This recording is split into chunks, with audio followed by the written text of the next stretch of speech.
ज्ञान चैतन्य प्रसारम्। నమస్కారం, మన ధర్మం కార్యక్రమానికి స్వాగతం. ఇవాల్టి మన ధర్మం కార్యక్రమంలో మన ధర్మ సందేహాల్ని నివృత్తి చేసేందుకు మనతో పాటు ఉన్నారు ప్రముఖ ఆధ్యాత్మికవేత్త శ్రీ గడ్డమనుగు రామకృష్ణమూర్తి గారు. గురుగారు నమస్కారం. శ్రీమాత్రే నమః. గురుగారు, ఏకాదశిలలో భీష్మ ఏకాదశి యొక్క ప్రత్యేకత ఏమిటి? భీష్ముడి పేరిట ఈ ఏకాదశికి ఎందుకు నామం వచ్చింది? మాఘమాసంలో వచ్చే ప్రతి తిథి సంవత్సరంలో వచ్చే ఇతర తిథుల కన్నా అత్యధికమైన ఫలితాన్ని ఇస్తుంది అన్నది శాస్త్రవచనం. కారణం, మాఘమాసం సంవత్సరానికి సంధ్యా సమయం కనుక. ఏకాదశి శ్రీ మహావిష్ణువుకు ఇష్టమైన అద్భుతమైన పర్వదినం. భీష్ముడు ఉత్తరాయణ కాలం కోసం వేచి చూచి మకర రాశిలోకి సూర్యుడు ప్రవేశించగానే తన దేహాన్ని త్యాగం చేయకుండా మాఘమాసం వచ్చేదాకా వేచి చూచాడు. ఆ మాఘమాసంలో కూడా అష్టమి తిథి కృష్ణుడి జన్మతిథి.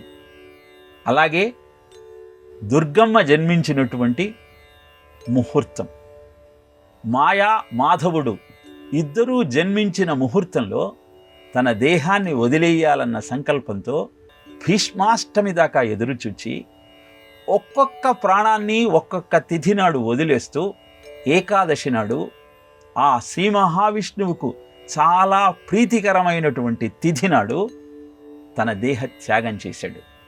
అందుకే భీష్మ ఏకాదశి అని మాఘమాసంలో వచ్చే శుక్లపక్ష ఏకాదశికి నామకరణం చేయటం జరిగింది.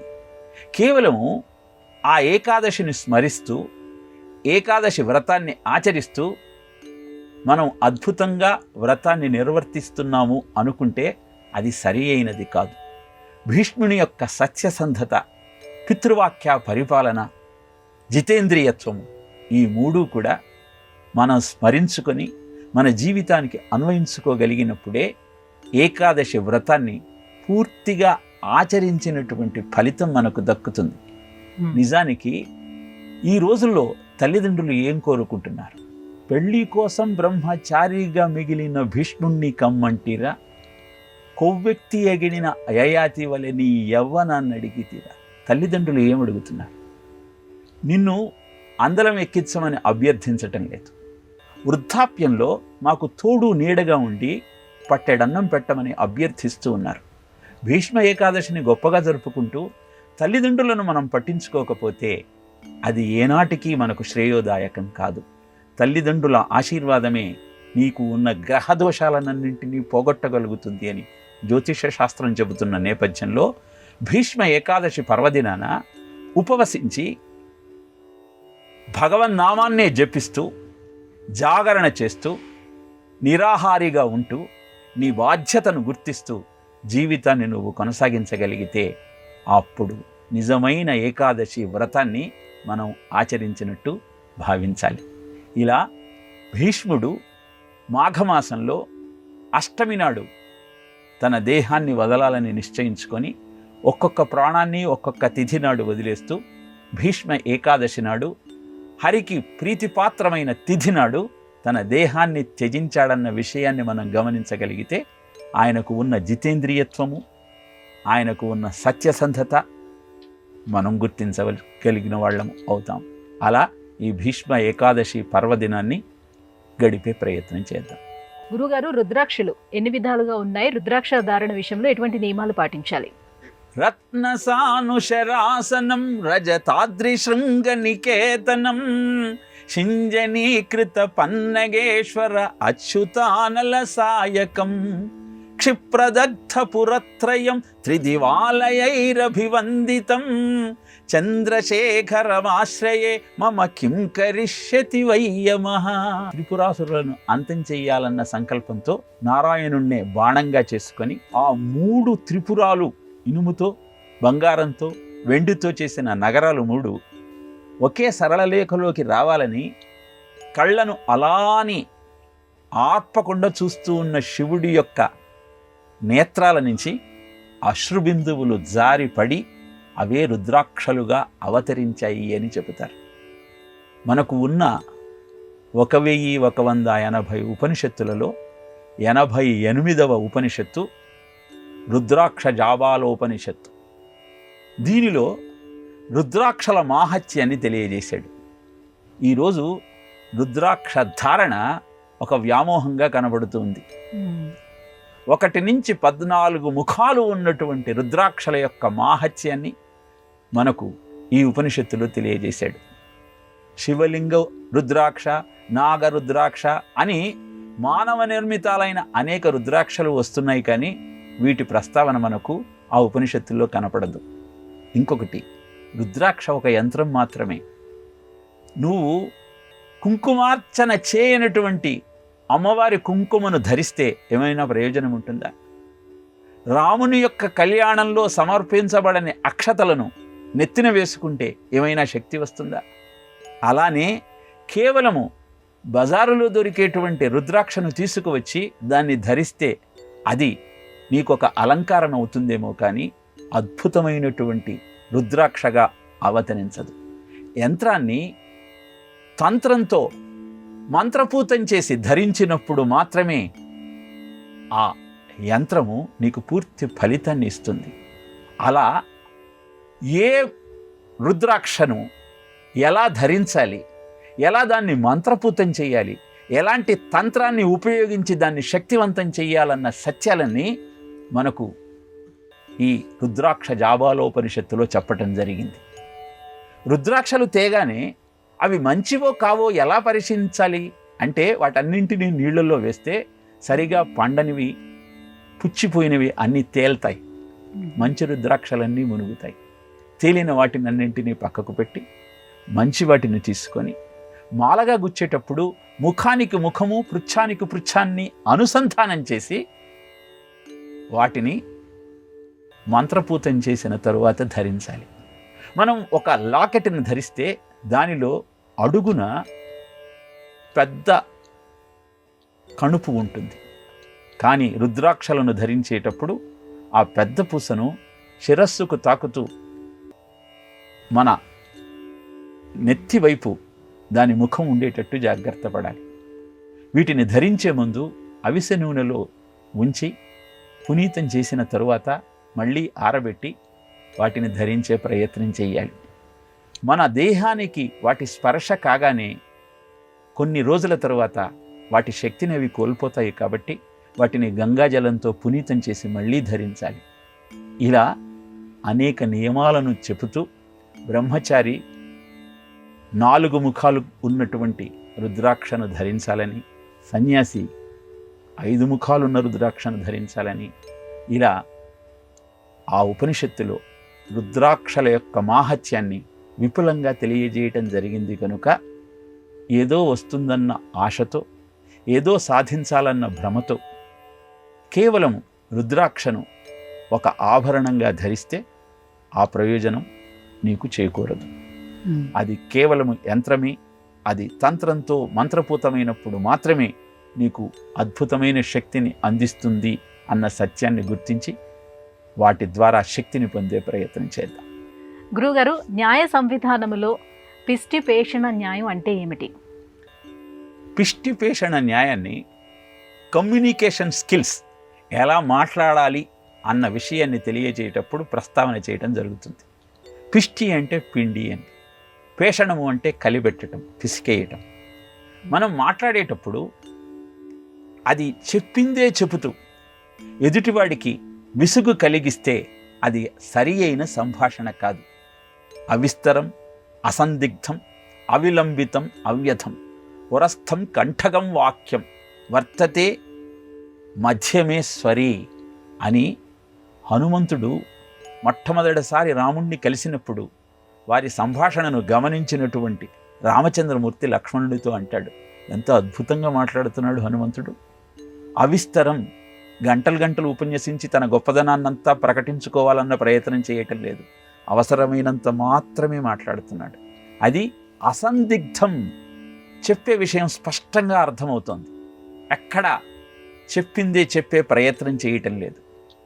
ఆ విషయం అద్భుతమైన పరిజ్ఞానాన్ని అందజేస్తోంది.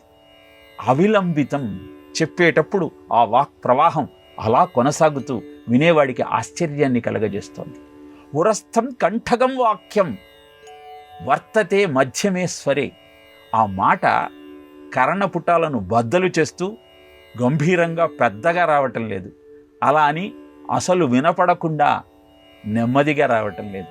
మధ్యమ స్వరంలో నాభి నుంచి వస్తున్నటువంటి ఆ శబ్దము వాక్కుగా అవతరించినప్పుడు అద్భుతమైన ఆనందాన్ని కలుగజేస్తుంది. ఇలా మాట్లాడటం అనేది కేవలం పండితులకు మాత్రమే సాధ్యమవుతుంది అంటాడు రామచంద్రమూర్తి. అలా పిల్లలు కూడా మాట్లాడే పద్ధతిని తెలుసుకోవాలి అన్నటువంటి ఆలోచనతో బీటింగ్ అరౌండ్ ద బుష్ అని మనం చెప్పేటువంటి ప్రస్తావనను పిష్టిపేషణ న్యాయము అని న్యాయశాస్త్రంలో తెలియజేశారు.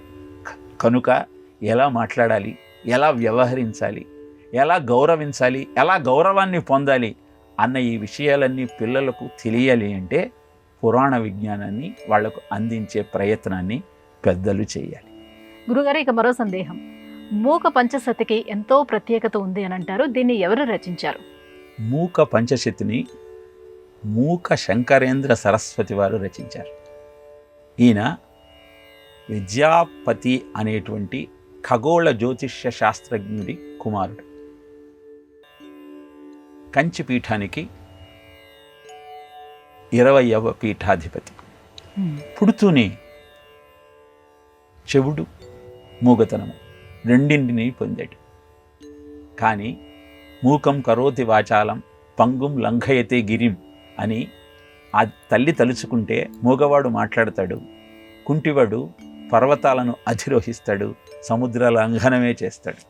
మూకశంకరులు కంచి కామాక్షీదేవి ఆలయంలో ఆ తల్లిని ఆరాధిస్తూ కూర్చున్న సమయంలో ఆయనతో పాటు ఇంకొక సాధకుడు కూడా కూర్చున్నాడు.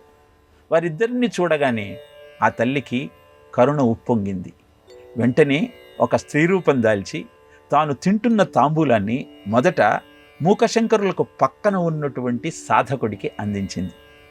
ఎంగిలి అంటూ ఆ సాధకుడు ఆ ఉచ్చిష్టాన్ని పక్కకు పెట్టాడు. కర్పూర వీటికామోద సమాకర్ష దిగంతర అంటూ కర్పూర వీటిక అంటూ ఆ తాంబూలాన్ని మనము స్మరిస్తాం. అది మూకశంకరుడికి అందించింది జగన్మాత. స్వీకరించిన మరుక్షణం మూకశంకరులు ఆ తల్లి మీద అనర్గళంగా 500 పద్యాలను స్తుతించారు. అవి ఆర్యాశతకము, పాదారవింద శతకము, స్తుతి శతకము, మందస్మిత శతకము, కటాక్ష శతకము. ఈ 500 శ్లోకాలు చెప్పినటువంటి మూకశంకరుల ప్రజ్ఞ చూచి ఆ తల్లి విస్తుపోయింది. ఏం కావాలో కోరుకోమంది. అప్పుడు మూకశంకరులు కోరిన వరం మనను ఆశ్చర్యపరుస్తుంది. అమ్మ, పుట్టిన నుంచి ఈరోజు దాకా ఒక్క మాట కూడా నేను మాట్లాడలేదు. నీవు ప్రసాదించిన వాక్కుతో 500 శ్లోకాలలో నిన్ను కీర్తించేటువంటి అదృష్టం నాకు దక్కింది. నిజానికి ఇవి నాతో పలికించింది కూడా నీవే. కనుక నేను కోరే వరం ఒక్కటే, నా మాటను తీసేయి. ఈ మాటతో ఇంకొకళ్లను మాట్లాడుతూ ఇంకొక వాక్కును చెప్పేటువంటి ఆలోచన నా నుంచి దూరం చెయ్యి అంటూ మూగ తత్వాన్ని వరంగా కోరుకున్నారు మూక శంకరేంద్ర సరస్వతుల వారు. ఈ విషయం తెలిసిన పీఠాధిపతి తల్లిదండ్రులను పిలిచి నా తరువాత ఇతనికే పీఠాధిపత్యం ఇస్తానని చెప్పి తన తరువాత కంచిపీఠానికి ఆయనను పీఠాధిపతిగా చేశారు. ఆర్యాశతకములో శిశువు ఏ విధంగానైతే తల్లిని ఆరాధిస్తాడో అలా భక్త శిశువును లలితాంబకతో అన్వయిస్తూ 100 శ్లోకాల రచన చేశాడు. ఆ తరువాత శిశువు మొట్టమొదట స్పర్శ ద్వారా తెలుసుకునేది తల్లి పాదాలని. అందుకే ఆ తరువాత 100 శ్లోకాలలో పాదారవింద శతకంగా ఆ తల్లి యొక్క మాహత్యాన్ని ప్రకటించాడు. అనంతరం కటాక్ష శతకం. ఎప్పుడైతే నీలో ఇంద్రియ పటుత్వం పెరుగుతుందో అప్పుడు 100 శ్లోకాలతో ఆ తల్లిని స్తుతించి స్తుతి శతకాన్ని రచించాడు. అనంతరం నీకు అబ్బిన ఆ విద్య అందరి కటాక్షాన్ని నీకు అందజేస్తుంది.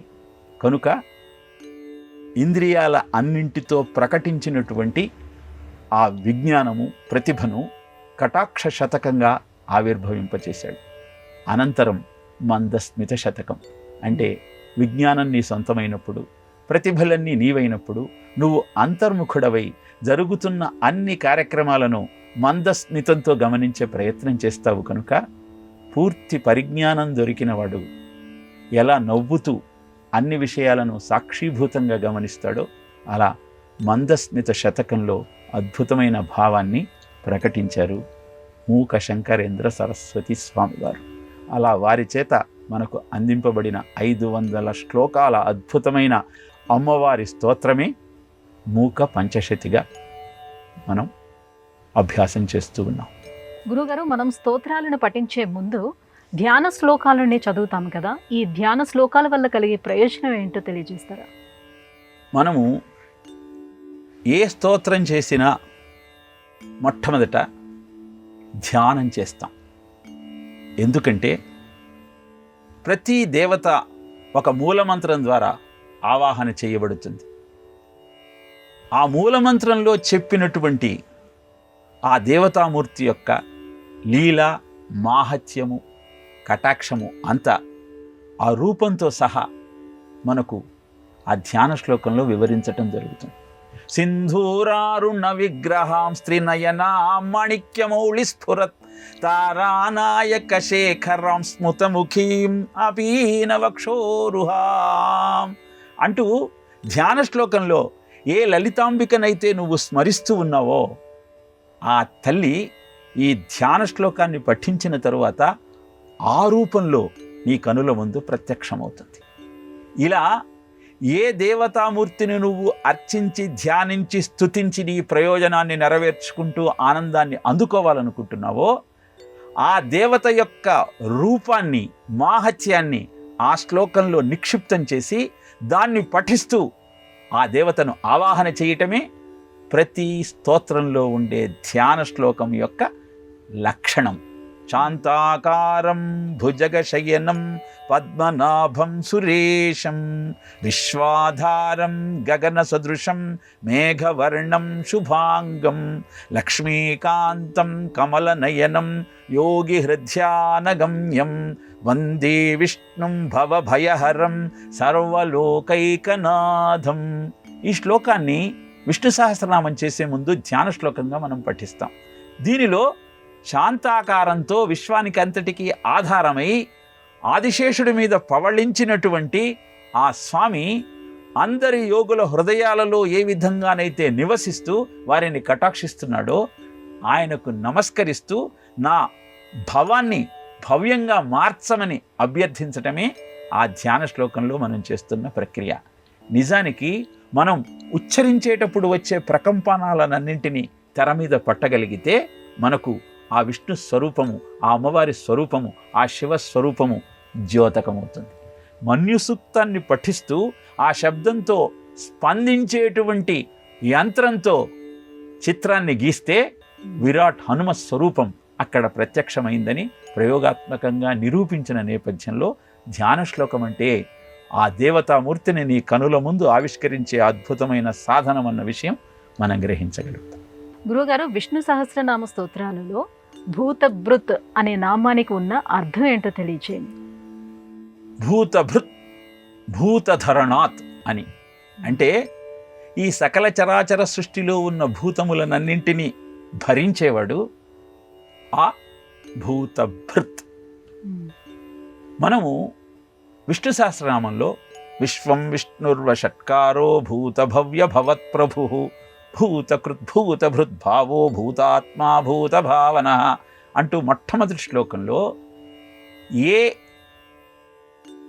టైం, స్పేస్, మ్యాటర్, పదార్థము, ప్రదేశము, సమయము ఈ మూడు ఏర్పడటానికి కారణమైనటువంటి చైతన్యం ఉందో ఆ చైతన్యాన్ని ఈ శ్లోకంలో మనం స్మరిస్తాం. ఈ మూడింటిని ఏర్పరిచింది ఆ పరమాత్మతత్వమే. దీనిలో భూతముల యొక్క భారాన్నంతా వహించేవాడు ఆ స్వామి. దీనికి ఉదాహరణగా ఒక అద్భుతమైన కథ చెప్తారు. శ్రీరంగంలో ఆ శ్రీరంగనాథుడి యొక్క ప్రసాదాన్ని భక్తులకందరికీ సమర్పించేటువంటి సమయంలో ఒక భక్తుడు తన సంతానం అంతా తీసుకొని వచ్చి ఆ ప్రసాదాన్ని ఆహారంగా స్వీకరిస్తూ జీవనాన్ని గడుపుతూ ఉండేవాడు. అధిక సంతానంతో బాధపడుతున్న ఆ భక్తుడి వల్ల మిగతా భక్తులందరికీ కూడా అసౌకర్యం కలుగుతూ ఉండేది. ప్రతిరోజు ప్రసాదం సమయానికి వచ్చి ప్రసాదంలో సగం తానే తీసుకొని తన పిల్లల పొట్ట నింపుతున్న ఆ భక్తుడిని చూచి జాలిపడాలో కోప్పడాలో వాళ్ళకి అర్థం కాలేదు. అందుకే వారు ఈ విషయాన్ని శ్రీమద్ రామానుజాచార్యుల వారికి తెలియజేశారు. వారు ఆ భక్తుడిని చూచి పిలిచి, నీకు విష్ణు సహస్రనామం వచ్చా అని అడిగారు. ఆయన భూతభృత్ అన్న శబ్దం దాకా చెప్పి తర్వాత చదవలేకపోతున్నాడు. ఆయన కారణంగా అందరికీ ఇబ్బంది కలగటం చూచి, ఎందుకు అందరినీ ఇబ్బంది పెడతావు, ఇంకెక్కడికైనా వెళ్ళొచ్చు కదా అన్నాడు.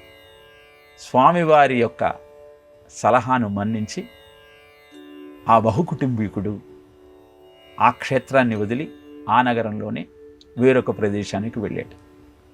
విచిత్రం ఏమిటంటే, మరునాటి నుంచి ప్రసాద పళ్ళెరాలలో ఒక పళ్ళెం మాయం కావడం ప్రారంభించింది.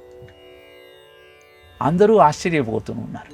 ఏమవుతోంది ఈ ప్రసాదం పెట్టే సమయానికి అంతర్ధానం అవుతుంది, మళ్ళీ పళ్ళెరాలన్నింటినీ శుభ్రం చేసే సమయానికి తిరిగి వస్తుంది. ఇది రామానుజాచార్యులకు తెలిసి తానే స్వయంగా ఆ భక్తుడిని వెతుక్కుంటూ వెళ్ళాడు. స్వామిని చూడగానే ఆ భక్తుడు సాష్టాంగ దండ ప్రణామం చేసి, నేను అక్కడ అందరికీ అసౌకర్యం కలిగిస్తున్నానని ప్రతిరోజు ప్రసాదాన్ని పళ్ళెరాల్లో పెట్టి మీ భక్తుడి ద్వారా నాకు పంపిస్తున్నారే, మీ కటాక్షాన్ని కృపను ఏ విధంగా అర్థం చేసుకోవాలి అంటూ కళ్ళనీళ్ల పర్యంతం అయ్యాడు. నేను ప్రసాదం పంపించటం ఏమిటి అని రామానుజాచార్యుల వారు ఆశ్చర్యపోయి, ప్రతినిత్యము విశ్వం విష్ణుర్వషట్కారో భూతభవ్య భవత్ప్రభువు భూతకృత్ భూతభృద్భావో భూతాత్మా భూతభావన అంటూ, భూతములనన్నింటినీ భరించేటువంటి ఓ భగవాన్, నిన్ను నేను ప్రతినిత్యము కీర్తిస్తున్నాను కదా అన్న భావనతో ఉన్న ఈ భక్తుడిని ఆ స్వామి ఎందుకు కరుణించడు? ప్రతిరోజు ప్రసాదాన్ని ఈ భక్తుడికి అందించేవాడు ఆ పరమాత్మయే అన్న సత్యాన్ని గుర్తించి ఆనంద అశ్రువులు కంట వెంట రాలుతూ ఉండగా ఆశ్చర్యపోయారు రామానుజాచార్యుల వారు. కనుక భారాన్నంతా ఆ భగవంతుడి మీద వేసి, నీ ప్రయోజకత్వమంతా నిమిత్త మాత్రమే అన్న భావనతో జీవితాన్ని నువ్వు గడపగలిగితే నిన్ను కటాక్షించటానికి ఆ స్వామి అన్ని వేళలా సిద్ధంగా ఉన్నాడు.